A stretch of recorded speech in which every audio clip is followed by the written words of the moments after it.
As a woman eating a vegan diet, or perhaps considering transitioning to one, you may be wondering about the vitamins vegan women should take.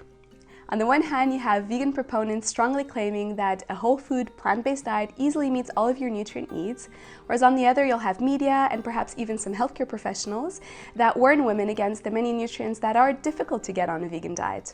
So with so many conflicting views, it can be easy to feel confused. But with this video, I'm hoping to take a bit of that confusion away, because in it, I'll share the vitamins and minerals that may be difficult to get on a vegan diet, which ones you should perhaps consider supplementing, and the circumstances in which it may be most beneficial to do so.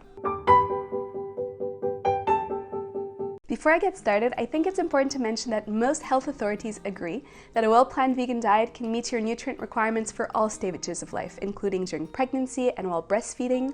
But with that said, some vitamins and minerals may be more difficult to get on a vegan diet. So I'll start by covering the 4 that I think might be beneficial to take as supplements. So the vitamin that most vegans consider supplementing is vitamin B12, which is a good thing because this vitamin is typically found in animal products and your body cannot produce it, which means that you have to get it from your diet. Vitamin B12 plays several essential roles in the body. It helps your nervous system function normally, it's used to make DNA, it may even boost your memory and mood, and it helps keep your energy levels up. Although a proportion of meat eaters is deficient in this vitamin, vegetarians and vegans that don't take supplements have an especially high risk of vitamin B12 deficiency.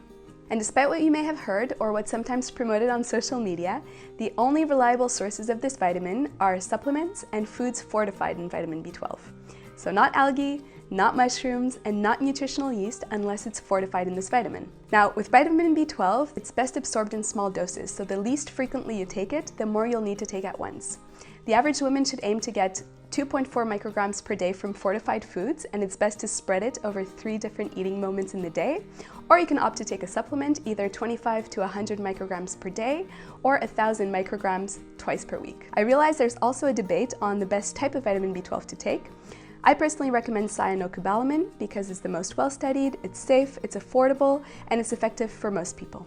But please discuss which type might be best for you with your own healthcare professional. Vitamin D is also known as the sunshine vitamin because your body can make it when your skin is exposed to the sun. This one contributes to maintaining strong bones by helping your gut absorb calcium and phosphorus from your diet, and it's also linked to a stronger immune system, better mood and memory, and may also help your muscles recover from a workout. The reference daily intake for vitamin D is 600 international units or 15 micrograms per day, but many experts believe that the requirements are actually much higher than this, and very little foods contain it, which can explain why many women are deficient in this vitamin, whether vegan or not. This is particularly true if you spend little time outdoors, live in a cold climate, which means that you need to cover your skin up so it's not actually exposed to the sun, or if you have darker skin, or if you live in a country that's more than 37 degrees above or below the equator, which means that the sun is generally not strong enough to stimulate vitamin D production in the winter months. Vegan vitamin D supplements can be found in 2 forms, that's vitamin D2 and vitamin D3.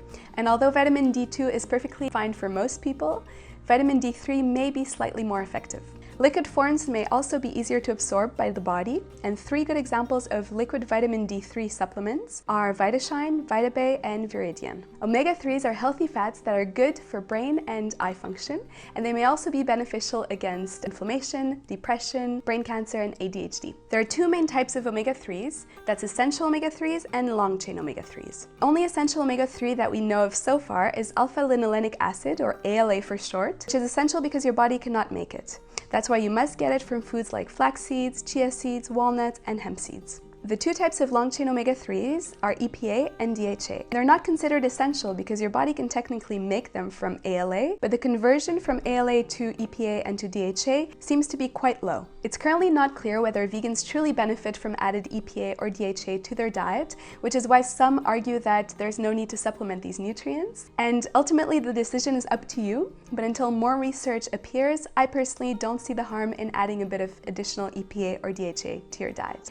In fact, it may be especially important if you're currently pregnant or breastfeeding, as these fats play important roles in the development of your baby's eyes, brain, and nervous system. Here are 3 specific strategies that you can use to boost your omega-3 levels. First, you can try to reduce your intake of omega-6 fats because having too much omega-6s in comparison to omega-3s can reduce your body's ability to absorb the omega-3s. You can do this by replacing omega-6 rich oils like corn, sunflower, or soybean oils and processed foods made from them with olive oil or small amounts of coconut oil. oil. Next, you can take a supplement providing around 300 milligrams of DHA or EPA and DHA together per day. And finally, you can aim to get 1.1 milligrams of ALA per day by including around 2 teaspoons of flax seeds, chia seeds, walnuts, or hemp seeds to your diet. And if you're not taking an EPA or DHA supplement, you may want to triple this quantity because this will provide more ALA for your body to convert to EPA and DHA.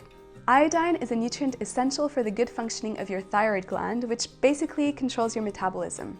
And getting too little of this nutrient can lead to a condition known as hypothyroidism, which causes you to feel very low energy levels, have dry skin, memory loss, weight gain, and nervous system problems like a constant tingling in the hands and feet. The average woman needs around 150 micrograms of iodine per day, although their requirements do increase during pregnancy and while breastfeeding.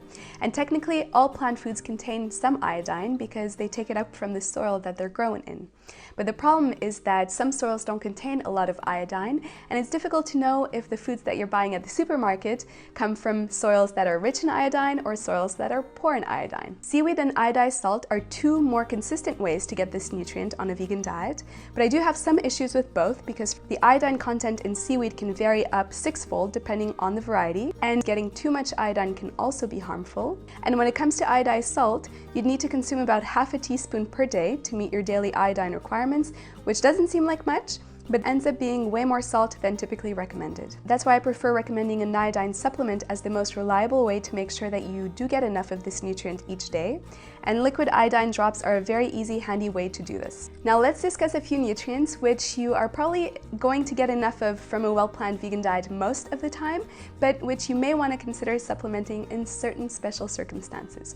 The first of which is iron, which you're likely to get enough of as long as you include a lot of iron-rich plant foods in your diet. I'll include a link to a list of iron-rich foods in the description box below. The one exception is during pregnancy, which is a time during which many women, whether vegan or not, struggle to get enough iron from their diet because their requirements shoot to an all-time high. To make sure you are getting enough iron, you can get your healthcare professional to check your ferritin and your hemoglobin levels, and if you notice that they are declining, a supplement might be beneficial for you. Calcium is another, and although some vegans insist that they have lower calcium needs, there is evidence that vegans consuming too little calcium have higher risks of bone fractures. Many plant foods are rich in calcium, but if you tend to avoid calcium-fortified foods like plant milks and yogurts, you may have difficulty reaching your daily recommendations, in which case a supplement may be beneficial. Another nutrient you might want to consider supplementing in certain cases is choline, which is a nutrient that's important for the nervous system, and you can get it from foods like peanuts, wheat germ, tofu, soy milk, quinoa, chickpeas, lentils, broccoli, and Brussels sprouts. That said, just like iron, choline requirements increase during pregnancy,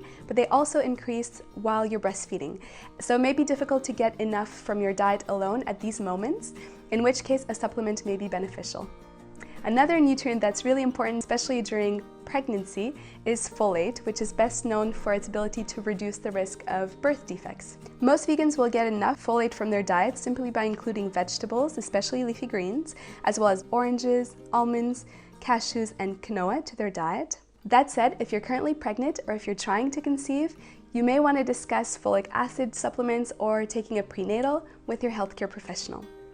The last nutrient that you may want to consider supplementing in special cases is selenium, which acts as an antioxidant in the body, which means that it protects your body against damage and it keeps you healthy. You can meet your daily selenium needs simply by eating 1 Brazil nut per day. That said, if you're allergic to nuts, you may have a hard time getting enough selenium from your diet alone, in which case a supplement may be beneficial. Now, you may be wondering about a slew of other nutrients that I haven't addressed in this video, for example, protein powders or vitamin K2, and I've addressed the most frequently asked questions about vegan vitamin and mineral supplements in an article that I've placed on the Veggies and More website, and I'll give you the link to it down below so you can check it out if you want to. And if you're hoping to limit your intake of supplements and get as many nutrients as possible directly from your diet, you may want to download this free printable, which you can use as a guide to the foods you should consider getting on your next grocery run. I'll put the link to these down below as well. And with that said, that's it for today. Until next time, ciao ciao!